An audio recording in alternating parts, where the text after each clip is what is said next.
Hello guys, welcome back to Story Hunt. आज हम बात करेंगे नेटफ्लिक्स पे रिलीज हुई पॉलिश मूवी की, जिसका नाम है nobody sleep in the wood tonight. ये मूवी 20 मार्च 2020 को नेटफ्लिक्स पे रिलीज हुई एक सुपरनैचुरल हॉरर मूवी है और इसके डायरेक्टर हैं बार्टोज एम कवाल्स्की।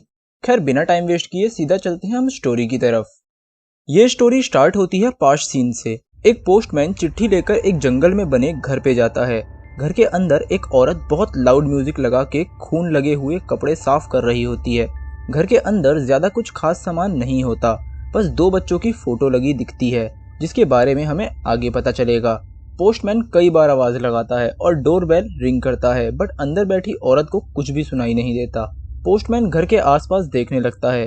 बैक एंट्रेंस से उसको अजीब सी आवाज आती है, किसी के तड़पने की। पोस्टमैन बैक डोर खोलता है तो पूरी तरह डर जाता है। वहाँ एक अजीब क्रिएचर था जो तड़प रहा था। पोस्टमैन उसे बाहर निकालने की कोशिश करता है, बट वो क्रिएचर उसे ही अंदर खींच लेता है।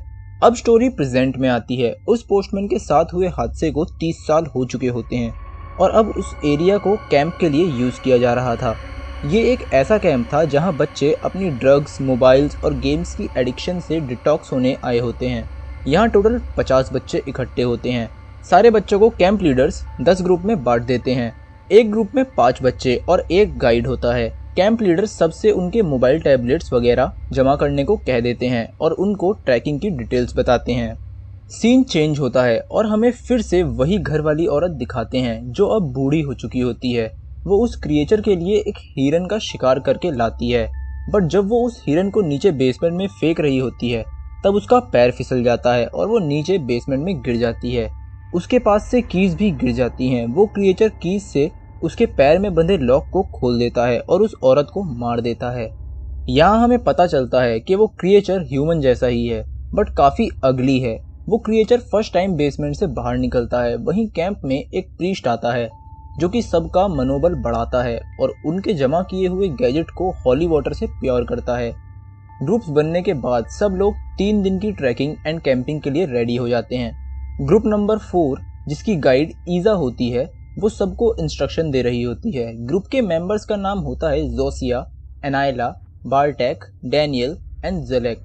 जोसिया बहुत ज्यादा सैड होती है और उसके हाथ पे पट्टी बंधी होती है। खैर, बता दें, जोसिया ही इस मूवी की मेन एक्ट्रेस है।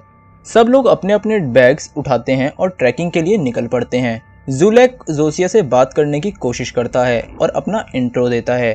थोड़े आगे चल के उनको एक जानवर की बॉडी मिलती है। ईजा कहती है ये किसी जानवर का काम नहीं लगता, क्योंकि जानवर कभी अपना शिकार ऐसे छोड़ के नहीं जाते। तभी जोसिया को पीछे से अजीब सी आवाज आती है और उसे एक डिमोनिक हैंड दिखाई देता है। आगे जाके सब कैंप लगाते हैं और ईजा थेरेपी सेशन स्टार्ट करती है। ईजा सबसे उनके यहाँ आने का कारण पूछती है। ज़ुलेक कहता है कि वो गेमर बनना चाहता था और कोरिया के गेमिंग चैंपियनशिप में हिस्सा लेने वाला था। उसके लिए उसने कई बार स्कूल बंक किया। उसके गेमिंग एडिक्शन की वजह से उसके पेरेंट्स ने उसे यहाँ भेजा है। ये सब बातें चल ही रही होती हैं कि तभी एक फॉक्स उनके टेंट के पास आ जाता है। ईजा उसे भगाती है और सबको सोने जाने को कहती है। आधी रात को डैनियल मैरिजुआना स्मोक करता है। तभी एनाइला वहाँ आ जाती है। दोनों मैरिजुआना स्मोक करते हैं और दोनों हुकअप करते हैं। यहाँ एनाइला एक्सपर्ट होती है, बट डैनियल का फर्स्ट टाइम था। वो अपने पास से फ़ोन निकालता है जो कि उसने अभी तक छुपा रखा था और सोशल प्लेटफॉर्म पे स्टेटस डालने लगता है। तभी पीछे वो क्रिएचर आ जाता है। वो क्रिएचर इंसान जैसा था, बट उसके पैर बहुत मोटे और भद्दे थे।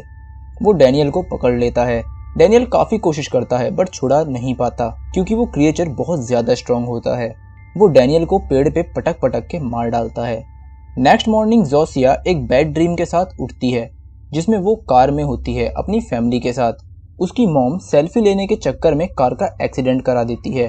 देन सब लोग डैनियल को ढूंढते हैं, बट वो कहीं नहीं मिलता।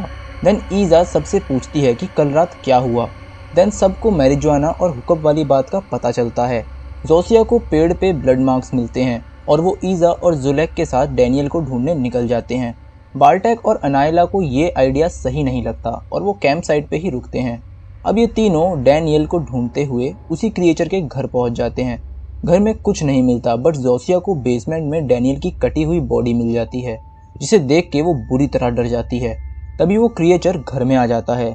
डर के मारे ज़ुलेक भी बेसमेंट में घुस जाता है। जोसिया और ज़ुलेक विंडो से बाहर निकल जाते हैं, बट ईजा के निकलने से पहले ही डैनियल का फ़ोन बज जाता है और क्रिएचर बेसमेंट में आ जाता है। ईजा उसे मारने के लिए एक रॉड उठाती है, बट वो क्रिएचर ईजा का सर उखाड़ के बाहर फेंक देता है। दोनों बच्चे डर के मारे भाग जाते हैं। वहीं कैंप साइट पे अनायला और बार्टेक बैठ के बात कर रहे होते हैं। अनायला बार्टेक के साथ इंटीमेट होने की सोचती है, बट बार्टेक बताता है कि वो गे है। वो बताता है कि पोलैंड में गे होना एक कर्स है और वहाँ उसे बहुत बुरी तरह ट्रीट किया जाता है। अनायला बार्टेक को समझाती है और फिर सच्चे प्यार वाली बात शुरू हो जाती है। वहीं जोसिया और जुलेक घर से दूर भागते हैं। जुलेक बहुत ज़्यादा पैनिक हो जाता है और जोसिया उसे शांत करने के लिए उसको एक ज़ोरदार तमाचा मारती है। जोसिया उसे समझाती है और हेल्प लाने को कहती है। वो दोनों भागते भागते एक दूसरे घर में पहुंचते हैं, जहां उनको एक बुढ़ा आदमी मिलता है। कैंप साइट पे अनायला और बार्टेक की लव स्टोरी चल ही रही होती है कि तभी वो क्रिएचर पीछे से आता है और अनायला के सर में रॉड घुसा के उसे मार देता है। बार्टेक भाग के पास के चर्च में घुस जाता है। वहां उसको वही प्रीस्ट मिलता है जो स्टार्टिंग में भाषण दे रहा था। बार्टेक उसे सब बताता है, बट वो बिलीव नहीं करता और कहता है फोन खराब है। तभी फोन बजने लगता है और वो अचानक बार्टेक पे हमला करके बेहोश कर देता है और उसे कुर्सी पे बांध देता है। एक्चुअली उस प्रीस्ट को पता चल जाता है कि बार्टेक गे है और वो भी गे से नफरत करता है। इससे पहले वो बार्टेक को मारे, चर्च के बाहर वो क्रिएचर आ जाता है और उसकी आवाज़ सुन के प्रीस्ट बाहर देखने जाता है। वो क्रिएचर उस प्रीस्ट को पकड़ के श्रेडिंग मशीन में डाल देता है। बहुत ज़्यादा दर्दनाक सीन था यार ये। खैर बार्टेक किसी तरह खुद को छुड़ा के भाग जाता है और कन्फेशन बॉक्स में छुप जाता है, बट वो क्रिएचर उसे वहाँ भी ढूंढ लेता है। दूसरी तरफ जोसिया और जुलेक उस अनजान आदमी को सारी कहानी बता देते हैं। वो बंदा कोई और नहीं, मूवी की स्टार्टिंग वाला पोस्टमैन होता है जो किसी तरह बेसमेंट से बच के बाहर आ गया था। वो बंदा उन दोनों को पूरी स्टोरी बताता है कि कई साल पहले एक औरत अपने 2 ट्विन बच्चों के साथ उस घर में रहती थी। एक दिन एक मीटियोराइट उनके घर के पीछे आके गिरता है। वो दोनों बच्चे उसको उठा के अपने घर ले आते हैं और बेड के नीचे छुपा देते हैं। रात को उस मीटियोराइट से कुछ ब्लैक लिक्विड सा निकलता है और वो उन दोनों बच्चों की बॉडी में घुस जाता है, जस्ट लाइक वेनम। वो दोनों बच्चे म्यूटेंट हो जाते हैं और अपने ही कुत्ते को मार के खा जाते हैं। सुबह तक वो दोनों बेसमेंट में एक जानवर को मार के खा रहे होते हैं। उनकी मॉम उनको बेसमेंट में ही बंद कर देती है और उनको वहीं खाना फेंकती रहती है। यानी यहाँ एक नहीं 2 क्रिएचर्स हैं। वो बुढ़ा कहता है शायद वो औरत भी उनका शिकार बन गई होगी, जो कि हम देख ही चुके हैं पहले। वो आदमी प्रूफ के तौर पे अपने दोनों कटी हुई टांगे दिखाता है। वो बताता है कि उसके घर पे टेलीफोन नहीं है और पास का विलेज 2 दिन की दूरी पे है। फिर वो उन दोनों को उसके घर में रुकने को कहता है क्योंकि वहाँ खाना भी है और सिक्योरिटी भी।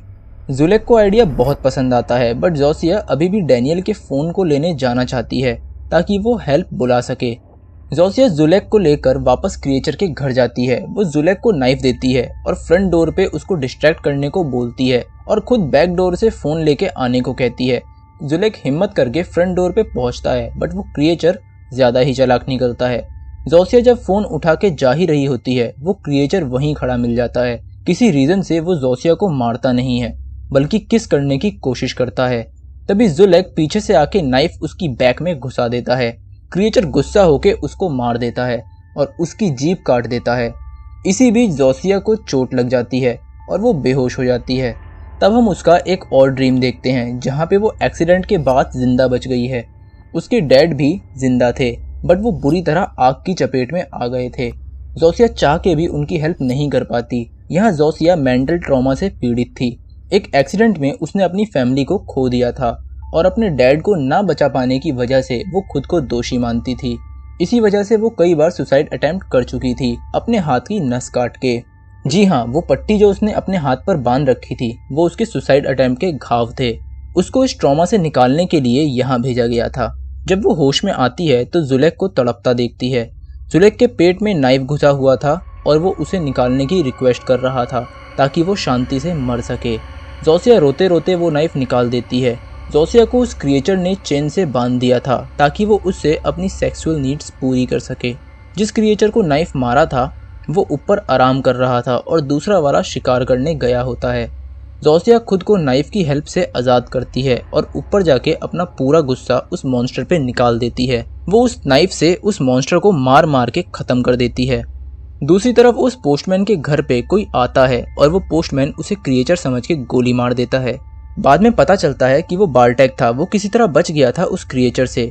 वहीं एक पुलिस वाले को दिखाते हैं जो अपनी बोरिंग जॉब की गाथा गा रहा होता है। उसका कहना है कि उसके एरिया में कोई घटना नहीं होती और उसे उसकी गन यूज करे हुए भी सालों हो गए हैं। तभी उसके रेडियो पे मैसेज आता है कि 2 लोग दारू पी के जंगल में एंजॉय कर रहे हैं।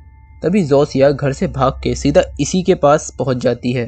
वो पुलिस को सब बताती है और पुलिस के साथ कैंप साइट पे जाने लगती है।